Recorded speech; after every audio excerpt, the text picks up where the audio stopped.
चला तर मग आज मी तुम्हाला सांगते की केकवरती मी ही जी चॉकलेटनी नावे काढते तर ती कशी तयार करायची ती।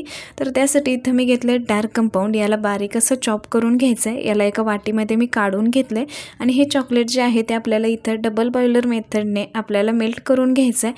आणि ते लक्षात ठेवायचं की यामध्ये अजिबात दूध किंवा पाणी आपल्याला अजिबात वापरायचं नाही आहे। असंच हे चॉकलेट आपल्याला इथं मेल्ट करून घ्यायचं आहे आणि हे पूर्णपणे मेल्ट झाले की थोडंसं कोमट झाल्यानंतर आपल्याला एका पायपिंग बॅगमध्ये अशा पद्धतीने काढून घ्यायचं आहे। याला असं पुढून कट करून घ्यायचं आणि त्यानंतर इथे बघा लेटर्सचा असा एक मोल्ड मिळतो आणि यामध्ये आपल्याला हे चॉकलेट जे आहे ते फिल अप करून घ्यायचं आहे।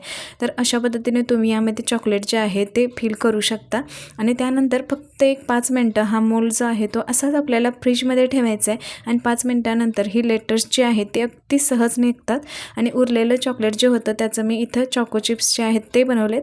चला तर मग व्हिडिओ आवडला असेल तर प्लीज व्हिडिओला लाईक, चॅनल सबस्क्राईब करा।